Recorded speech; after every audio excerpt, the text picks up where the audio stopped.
mengucapkan selamat Natal bagi kita sekalian yang ada di ruangan ini maupun yang ada di live streaming YouTube dan TV Agape Vision. Kalau di negara-negara Arab, di mana di sana ada orang Kristen yang berbahasa Arab, mereka selalu berkata demikian, Aid Milad Syahid Antum bi khair, yang artinya selamat Natal dan saudara sekalian dalam keadaan baik-baik selalu. Kali ini saya akan berbicara tentang tamu spesial Natal perdana. Natal adalah berita keselamatan bagi seluruh dunia. Juru selamat manusia sudah diumumkan sejak dari Taman Eden, jauh ke belakang di masa yang lampau. Hal ini dicatat di dalam Kejadian pasal 3 ayat yang ke-15. Keturunan dari perempuan itu akan meremukkan kepala ular, dan ular itu akan memagut tumit dari keturunan perempuan itu. Ini berbicara tentang kelahiran Kristus, kemudian kematiannya di Golgota, dan sekaligus kebangkitannya dari antara orang mati. Maka seorang tokoh gereja pada abad-abad pertama yang bernama Irenaeus, ia pun berkata bahwa Kejadian pasal 3 ayat 15 itu merupakan proto-evangelium. Itu ditulis dalam bahasa Latin, yang artinya adalah ini adalah Injil pertama atau kabar baik yang pertama. Saya bisa menerjemahkan secara bebas bahwa ini adalah berita keselamatan umat manusia, beritanya yang pertama. Maka dalam berita tentang keselamatan itu dikukuhkan dengan penggantian dari pakaian dari daun pokok ara menjadi pakaian kulit binatang. Kita harus memahami tentang konteks ini. Penggantian pakaian daun pokok ara ke kulit binatang itu adalah merupakan satu tindakan ilahi yang saya boleh sebut di sini adalah tukar guling kematian. Manusia jatuh dalam dosa, konsekuensinya adalah kematian. Tetapi waktu Injil pertama itu disampaikan, maka ditandai dengan penggantian pakaian dari daun pokok ara menjadi kulit binatang kepada manusia. Itu membutuhkan kematian dari anak domba yang kemudian kulitnya itu digantikan kepada manusia. Ini semua bicara tentang keselamatan umat manusia yang sudah mulai dari manusia pertama atau laki-laki dan perempuan yang pertama. Di kemudian hari dinyatakan keselamatan itu kepada keturunan Abraham, kemudian juga Ishak dan Yakub. Nah, kata Yakub itu diganti namanya menjadi Israel. Dari bangsa Israel inilah dinubuatkan muncul seorang yang akan membebaskan bangsa mereka, dan semua bangsa-bangsa di seluruh dunia ini diselamatkan dari keturunan dari bangsa ini. Maka dalam kebenaran selanjutnya, di mana Musa dan Harun mendapatkan satu gambaran yang jelas. Saya berikan satu contoh yang praktis, yaitu pada hari Pantekosta. Itu kalau orang Yahudi menyebutnya Shavuot. Hari Pantekosta, Imam Harun membawa 2 apam besar di hadapan Tuhan. Kemudian ia mempersembahkannya. Jadi 2 apam besar itu, yang pertama adalah merupakan gambaran dari Israel, di mana Tuhan memberikan janji kepada Abraham, Ishak dan Yakub atau Israel. Kemudian 1 apam besar lagi itu disebut dengan non-Israel, atau di dalam bahasa Ibrani disebut Goyim. Jadi Israel dan non-Israel atau Goyim dipersembahkan kepada Tuhan. Ini apa artinya? Artinya adalah Tuhan akan menyelamatkan seluruh dunia dari satu etnis, yaitu Israel. Ada keturunan di dalam yang menjadi pembebas bagi seluruh dunia. Kita kenal bersama bahwa itu adalah Mesias Yesus Kristus yang lahir, mati, bangkit, naik ke sorga, dan akan datang kembali, yang kita rayakan kelahirannya pada hari ini. Saudara-saudaraku sekalian, maka dari 2 gambaran ini jelas sekali dalam Natal perdana itu ada 2 kelompok tamu istimewa, tamu yang spesial yang mengunjungi bayi Yesus di masa yang lampau. Mari kita akan lihat bersama-sama di dalam kitab suci kita. Kelompok yang pertama itu terambil di dalam Lukas pasal 2 ayat yang ke-8. Injil Lukas pasal 2 ayat yang ke-8 sampai dengan ayat yang ke-20. Saya membacakannya, perhatikan bersama-sama pembacaan ini. Lukas 2 ayat 8 sampai 20. Gembala-gembala. Di daerah itu ada gembala-gembala yang tinggal di padang menjaga kawanan ternak mereka pada waktu malam. Tiba-tiba berdirilah seorang malaikat Tuhan di dekat mereka, dan kemuliaan Tuhan bersinar meliputi mereka, dan mereka sangat ketakutan. Lalu kata malaikat itu kepada mereka, "Jangan takut, sebab sesungguhnya aku memberitakan kepadamu kesukaan besar untuk seluruh bangsa. Hari ini telah lahir bagimu juru selamat, yaitu Yesus Kristus Tuhan di kota Daud. Dan inilah tandanya bagimu, kamu akan menjumpai seorang bayi dibungkus dengan lampin dan terbaring di dalam palungan." Dan tiba-tiba tampaklah bersama-sama dengan malaikat itu sejumlah besar bala tentara sorga yang memuji Allah, katanya, "Kemuliaan bagi Allah di tempat yang maha tinggi, dan damai sejahtera di bumi di antara manusia yang berkenan kepadanya."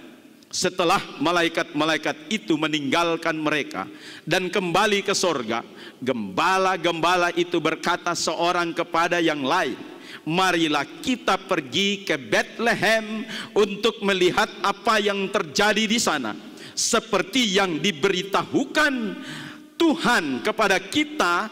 Lalu mereka cepat-cepat berangkat dan menjumpai Maria dan Yusuf dan bayi itu yang sedang berbaring di dalam palungan.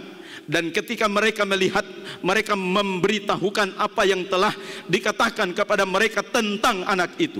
Dan semua orang yang mendengarnya heran tentang apa yang dikatakan gembala-gembala itu kepada mereka. Tetapi Maria menyimpan segala perkara itu di dalam hatinya dan merenungkannya. Maka kembalilah gembala-gembala itu sambil memuji dan memuliakan Allah karena segala sesuatu yang mereka dengar dan mereka lihat, semuanya sesuai dengan apa yang telah dikatakan kepada mereka. Jadi kelompok tamu yang pertama ini adalah perwakilan dari orang Israel. Karena kita bicara tentang gembala di padang Efrata. Maka para gembala orang Israel ini sudah mendapatkan satu keadaan yang luar biasa, di mana malaikat Tuhan datang khusus membawa undangan untuk hadir pada Natal perdana itu dengan kemeriahan dan kemegahannya. Saya tidak pernah melihat orang datang bawa undangan ke rumah kita atau ke tempat kita untuk datang ke Natal dengan satu pesta yang meriah. Tapi gembala-gembala di padang Efrata mendapat kesempatan di mana malaikat sorga datang khusus untuk mengundang para gembala-gembala itu, dan didahului dengan choirs, sangkor sorgawi, kemuliaan bagi Allah. Ini sesuatu yang tidak biasanya. Saya belum pernah menjumpai orang membawa undangan, kemudian mungkin membawa drum band atau iring-iringan, dibawakan satu undangan kepada setiap orang untuk hadir kepada Natal. Itu tidak pernah. Tapi yang terjadi lebih dari 2000 tahun yang lalu, luar biasa, mengagumkan sekali. Maka para gembala yang hanya notabene menjaga kawanan domba itu bergegas merespons undangan Natal itu dan pergi ke Bethlehem untuk menemui sang raja yang dilahirkan itu. Yang menarik di sini, saudara-saudariku sekalian, adalah ayat yang ke-12. Saya akan membacakan. Jadi kunjungan malaikat ini datang untuk memberitahukan kelahiran Yesus. Ini dalam konteks Israel. Sekali lagi saya katakan, ini dalam konteks Israel. Nah, kita lihat apa konteksnya di sini. Ayat yang ke-12, Matius pasal yang kedua ini saya membacakannya demikian.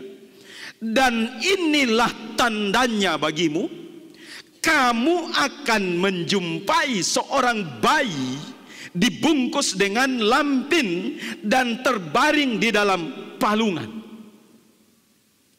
Konteks ini perlu kita cermati bersama-sama dan kita teliti bersama-sama. Ada apa? Tuhan memilih kandang domba di palungan, dibungkus dengan kain lampin. Ini adalah satu kelahiran sang raja dalam konteks Israel. Nah, sebelum saya masuk ke situ, kita akan melihat dulu tentang letak geografis dari tempat kelahiran Yesus. Saya bicara tentang letak geografis tentang kelahiran Yesus. Maka kalau kita berkata tentang Bethlehem, itu juga artinya kita berkata tentang Efrata. Itu konteksnya seperti itu. Dan kalau kita bicara tentang Efrata, maka kita akan juga bicara satu istilah yang mungkin jarang diperdengarkan pada setiap berita Natal. Pada hari ini saya akan memberitahukan ada satu tempat yang penting di Efrata, itu adalah merupakan satu tanda yang namanya Menara Kawanan Domba. Jadi Efrata itu adalah padang penggembalaan yang ada di pinggiran kota Bethlehem. Kemudian di tengah-tengah padang penggembalaan itu ada Menara Kawanan Domba, di mana para penjaga domba sering naik ke atas itu dan melihat, memperhatikan domba-domba gembalaan mereka. Menara Kawanan Domba ini sudah ada sejak masa yang lampau pada masa Yakub, yang kemudian diganti namanya menjadi Israel. Nah, apa yang disebut dalam keadaan saat itu tentang Menara Kawanan Domba ini? Saya membacanya dalam Kejadian pasal 35 ayat yang ke-21. Demikian bunyinya. Sesudah itu berangkatlah Israel, Yakub maksudnya, yang diganti nama Israel. Lalu ia memasang kemahnya di seberang Migdal Eder. Jadi kita temukan satu nama, satu istilah di situ yang jelas ini adalah istilah dalam bahasa Ibrani, Migdal Eder. Nah, juga kita bisa nanti akan koneksikan atau menyambung tentang tempat ini dengan nubuatan tentang kelahiran Yesus Kristus yang terdapat juga di dalam Mika pasal 4 ayat yang ke-8. Nah, saya akan membawa kita di dalam satu teks penting di dalam Mika pasal 4 ayat yang ke-8, ya. Di situ ada nubuatan tentang kelahiran Mesias. Mari kita lihat, kita lacak dengan letak geografisnya ini, maka kita akan mendapatkan pemahaman yang paripurna, pemahaman yang utuh, saudara-saudariku sekalian. Nah, di dalam Mika pasal 4 ayat yang ke-8 begini bunyinya. Dan engkau, hai Menara Kawanan Domba, hai Bukit Putri Sion, kepadamu akan datang dan akan kembali pemerintahan yang dahulu, kerajaan atas Putri Yerusalem. Saya pindah ke Mika pasal 5 ayat pertama, dikatakan begini. Tetapi engkau, hai Bethlehem Efrata, hai yang terkecil di antara kaum Yehuda, daripadamu akan bangkit bagiku seorang yang memerintah Israel, yang permulaannya sudah sejak purbakala, sejak dahulu kala. Jadi dalam ayat yang ke-8 Mika pasal 4 itu disebut Menara Kawanan Domba. Tetapi kalau saya menemukan teks aslinya di situ, maka kita akan mendapatkan kata yang sama atau kalimat yang sama dalam Kejadian pasal 35 ayat 21. Dalam teks aslinya Mika pasal 4 ayat 8 itu dikatakan Ve'ata Migdal Eder. Itu teks aslinya, Ve'ata Migdal Eder. Kalau di dalam terjemahan bahasa Indonesia dikatakan dan engkau, hai Menara Kawanan Domba. Sudah diterjemahkan. Jadi kata Migdal Eder itu artinya Menara Kawanan Domba, yang kemudian dikontekskan lagi pada Mika 5 ayat yang pertama, ya, hai engkau, hai, tetapi engkau, hai Bethlehem Efrata. Maka itu ditulis memang, ya, dalam teks aslinya Ve'ata Bethlehem Efrata. Jadi istilah ini sangat penting untuk orang Israel. Mengapa? Maka kita harus memahami bahwa padang Efrata yang memiliki migdal eder atau menara kawanan domba yang terletak di pinggiran kota Bethlehem itu adalah tempat pemeliharaan domba-domba yang bukan untuk dijual umum, tetapi domba-domba yang ada di Efrata atau Migdal Eder itu adalah untuk khusus domba-domba yang digunakan dalam persembahan di bait suci, korban sembelihan di bait suci. Jadi itu tidak dijual sembarangan, karena domba-domba yang ada di padang Efrata itu khusus untuk persembahan di bait suci, di bawah pengawasan imam-imam bait suci. Kalau kita bicara tentang korban persembahan di bait suci, ini kita bicara tentang konsep keselamatan bagi Israel. Dalam iman Israel, bahwa setiap pelanggaran-pelanggaran yang terjadi pada kelompok atau kalangan orang Israel, maka wajib hukumnya untuk mengambil domba kemudian disembelih sebagai korban pengampunan dan penghapusan dosa. Dan bukan secara kebetulan bahwa Yesus Kristus yang kemudian dalam kehidupannya pada mulai pelayanannya, Yohanes Pembaptis berkata dalam Yohanes pasal 1 ayat yang ke-29, Yohanes Pembaptis berkata begini, lihatlah anak domba Allah yang menghapus dosa dunia.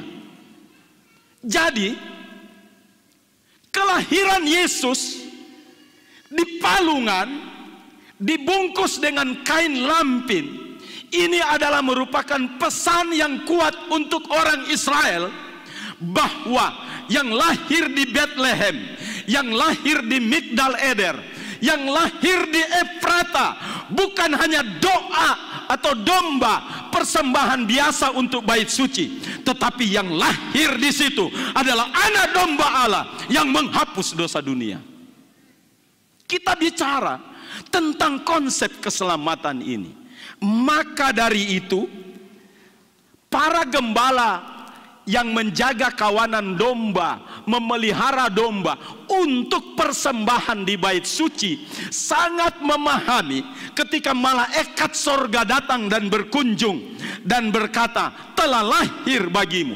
Maka di dalam Lukas pasal 2 ayat yang ke-11, di situ saya bicara dalam konteks Israel, maka berita yang disampaikan oleh malaikat kepada para gembala di padang Efrata demikian, ki hayom yulat lakem Mosia, hari ini telah lahir bagimu juru selamat, aser hua hamasia haadon beir David, dialah Mesias atau Kristus Tuhan di kota Daud.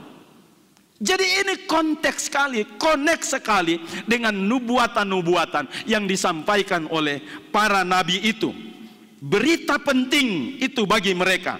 Maka waktu mereka kemudian merespons undangan itu dan berkunjung ke Bethlehem, mereka, saudara-saudariku sekalian, ya, dengan satu kebanggaan yang luar biasa. Maka ada satu yang saya catat di situ, ya. Ayat yang ke-9.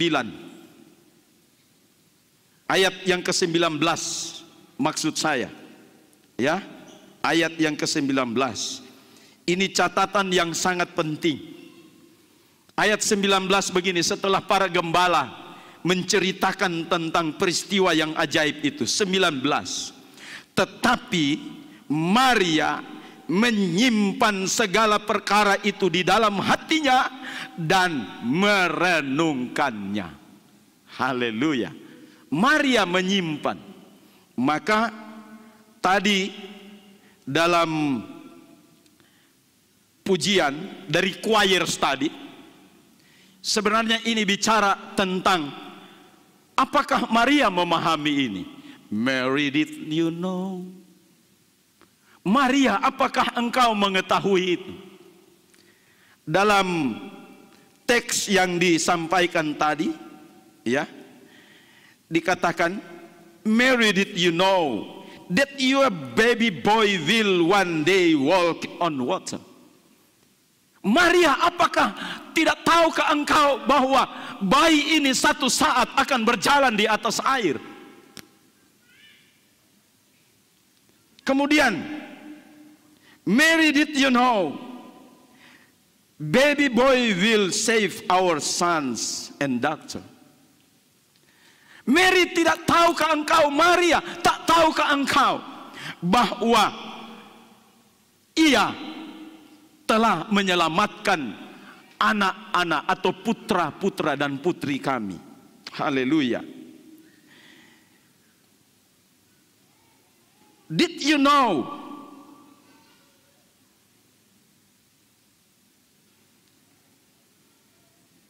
that your baby boy has come to make you new?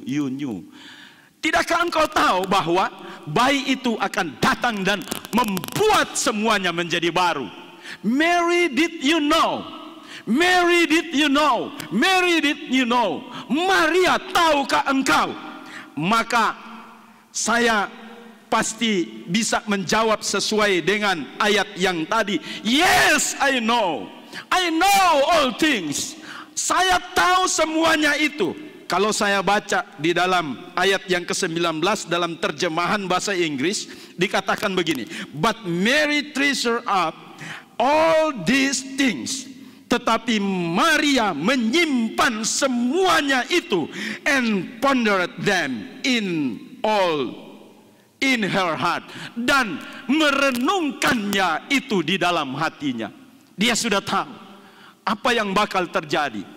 Buktinya, saudara-saudari sekalian, waktu perjamuan di Kana, Maria tahu bahwa anak yang ia pelihara dan besar itu, dia tahu sanggup melakukan perkara yang dahsyat dan luar biasa. Yesus, tuan pesta sudah kebingungan, kehabisan anggur, lakukan sesuatu Yesus. Tapi Yesus berkata, waktuku belum tiba. Tapi kemudian oleh belas kasihan dari Yesus sendiri, maka mujizat pertama yaitu air biasa menjadi anggur. Maria menyimpan itu di dalam kehidupannya. Setiap kita yang ada pada hari ini, mari kita menyimpan firman di dalam hati kita, supaya kita melihat kuasa dan kemuliaannya terjadi di dalam hidup kita. Haleluya.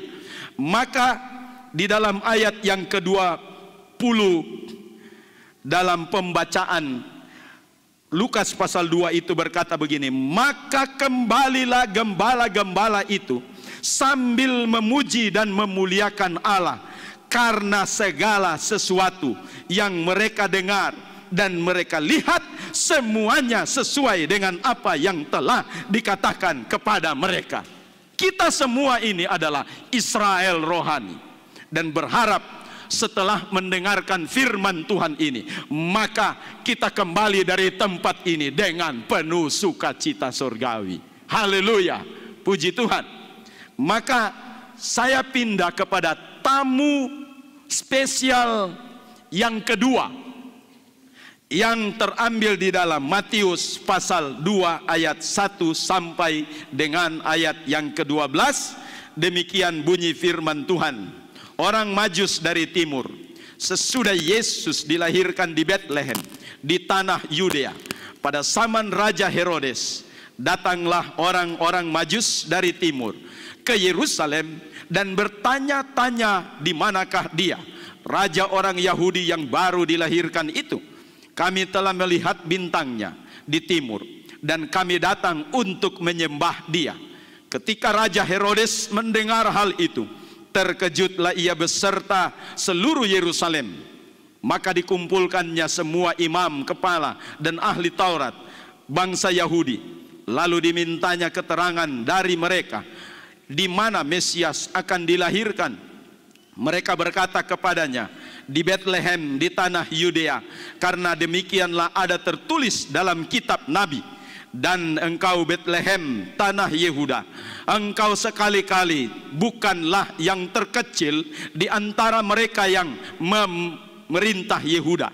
Karena daripadamulah akan bangkit seorang pemimpin yang akan menggembalakan umatku Israel.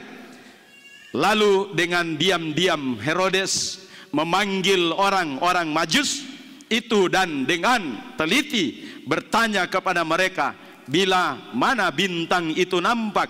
Kemudian ia menyuruh mereka ke Betlehem, katanya, pergi dan selidikilah dengan seksama hal-hal mengenai anak itu, dan segera sesudah kamu menemukan dia, kabarkanlah kepadaku supaya aku pun datang menyembah dia.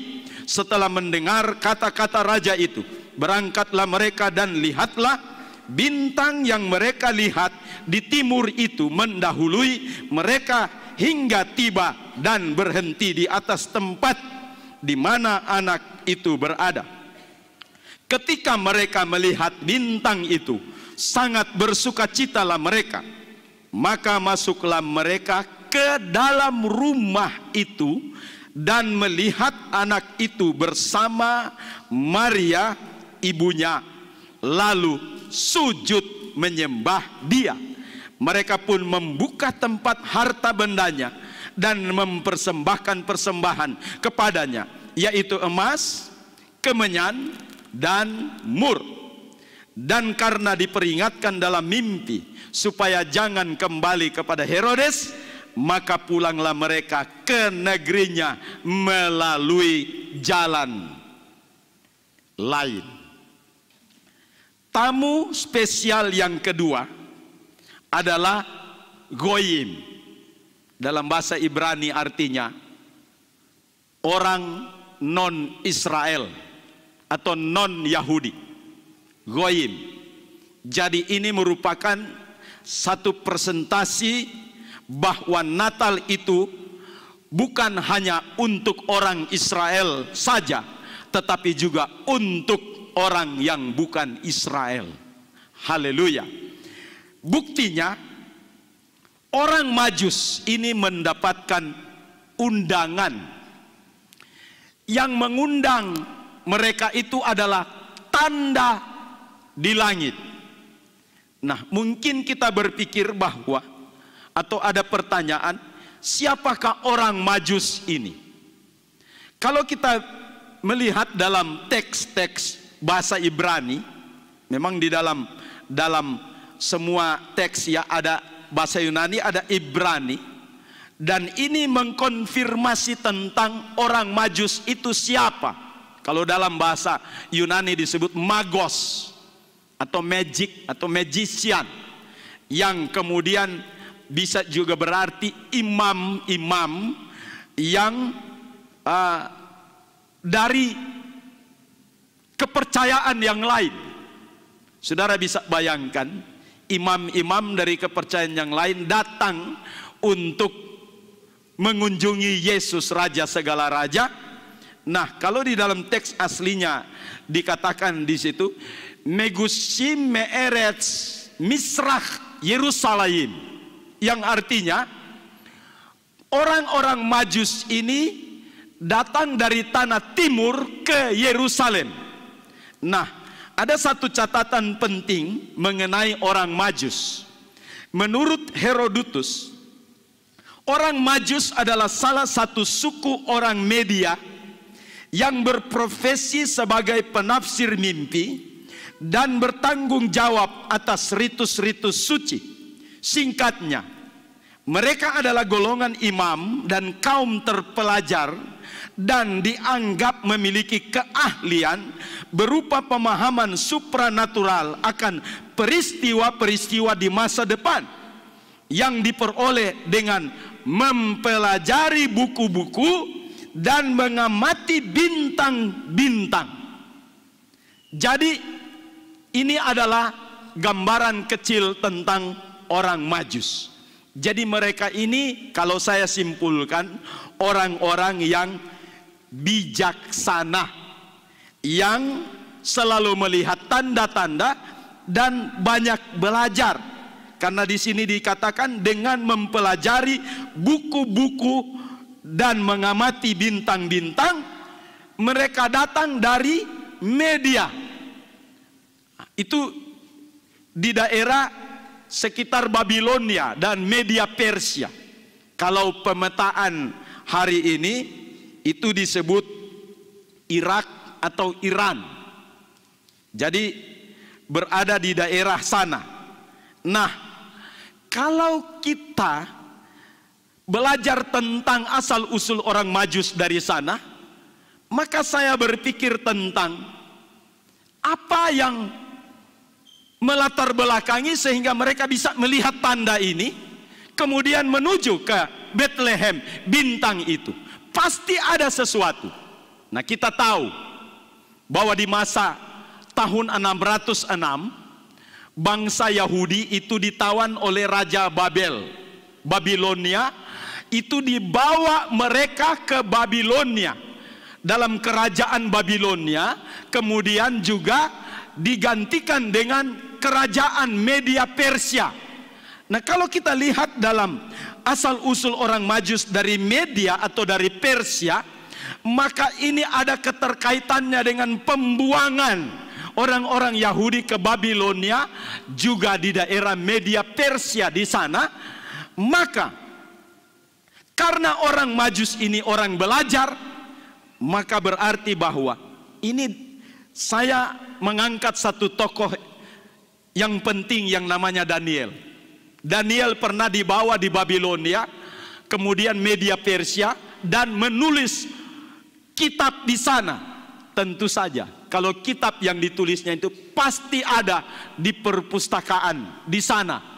Nah, orang Majus meneliti hal ini, maka saya akan menunjukkan tentang bukti-bukti tanda tentang hal itu, bagaimana orang Majus bisa melakukan atau melihat tanda-tanda itu. Daniel pasal yang ke-9. Nah, ini tulisan Daniel pasal 9 ayat yang ke-25 berkata begini. Maka ketahuilah dan pahamilah dari saat firman itu keluar, yakni bahwa Yerusalem akan dipulihkan dan dibangun kembali sampai pada kedatangan seorang yang diurapi, seorang raja. Ada 7 kali 7 masa dan 62 kali 7 masa lamanya. Kota itu akan dibangun kembali dengan tanah lapang dan paritnya, tetapi di tengah-tengah kesulitan. Jadi ini adalah nubuatan tentang yang diurapi. Siapa yang diurapi itu? Mesias. Mesias, raja. Jadi orang Media Persia ini sudah melihat kenyataan seperti ini. Saya baca lagi satu ayat dalam kitab Daniel pasal yang ke-12 ayat yang ketiga, bilang begini. Ini tanda yang mereka lihat. Dan orang-orang bijaksana. Siapa itu orang-orang bijaksana?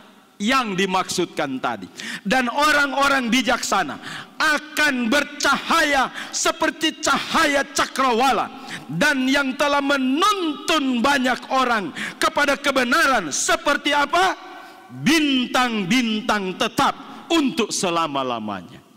Jadi orang Majus mendapatkan konfirmasi dari tulisan ini tentang tanda bintang itu yang menunjukkan tentang kelahiran yang diurapi, Sang Mesias yang luar biasa. Jadi ini dampak yang luar biasa. Maka Goyim ini, orang non-Israel ini, datang dengan tanda itu, undangan khusus dari tanda-tanda yang mereka lihat. Kemudian mereka datang membawa emas, yang juga itu menjadi simbol dari kerajaan.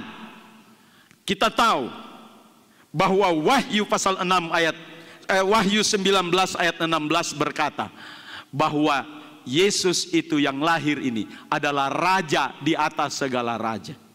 Orang Majus tahu itu. Kemudian mereka membawa lagi kemenyan. Kemenyan itu adalah simbol dari keimamatan. Maka di dalam Ibrani pasal 4 ayat yang ke-14 dikatakan, Yesus Kristus itu adalah imam besar agung. Kemudian persembahan yang ketiga adalah mur. Mur ini bicara tentang penderitaan. Nah, penderitaan ini konteks dengan pelayanan kenabian. Kalau saudara baca di dalam Matius 23 ayat 37 sampai 39, di situ Yesus bilang, Yerusalem, Yerusalem, engkau yang membunuh para nabi-nabi. Memang pelayanan kenabian ini ada hubungannya dengan penderitaan. Maka Lukas 7 ayat 16 yang disebut dengan Yesus itu adalah nabi besar, menderita, berkorban, memberikan hidupnya di kayu salib dalam penderitaannya. Jadi emas, kemenyan, dan mur ini bicara tentang Mesias yang mereka hormati, yang menyelamatkan seluruh bangsa, bukan hanya untuk orang Israel saja, tetapi seluruh bangsa yang ada di dunia ini, itu di dalam penyelamatan, dalam kekuatan yang dahsyat dan luar biasa. Maka pada kesempatan ini saya mau berkata, walaupun kita semua ini adalah goyim, non-Israel, tapi kitab Roma berkata, kita sudah dicangkokkan ke dalam, terhisap ke dalam bangsa Israel. Maka kita juga bisa mendapatkan berkat Israel, tetapi juga sama juga kita mendapatkan berkat orang Majus. Katakan amin. Maka dari itu, sesuatu yang diperhitungkan Tuhan kepada kita. Mari kita melihat sesuatu yang dahsyat dan luar biasa di dalam Matius pasal 2 ayat yang ke-11 dan ayat yang ke-12 sebagai ayat penutup saya pada kesempatan ini berkata demikian. Maka masuklah mereka ke dalam rumah itu. Jadi sudah di rumah ini beberapa bulan kemudian, Yusuf, Maria dan bayi Yesus bukan lagi di kandang domba, tetapi sudah di rumah keluarganya. Maka masuklah mereka ke dalam rumah itu dan melihat anak itu bersama Maria, ibunya, lalu sujud menyembah dia. Katakan amin. Natal itu bicara tentang menyembah dia, sujud menyembah dia. Kemudian yang berikut, mereka pun membuka tempat harta bendanya dan mempersembahkan persembahan kepadanya, yaitu emas, kemenyan, dan mur. Saya mau kasih tahu hari ini, Natal itu bicara tentang persembahan.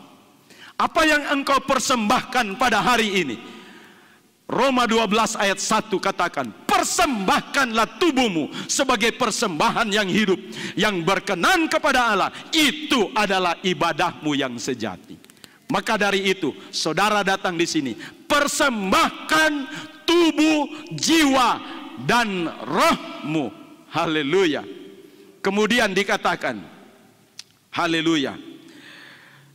Dan karena diperingatkan dalam mimpi supaya jangan kembali kepada Herodes, maka pulanglah mereka ke negerinya melalui jalan lain.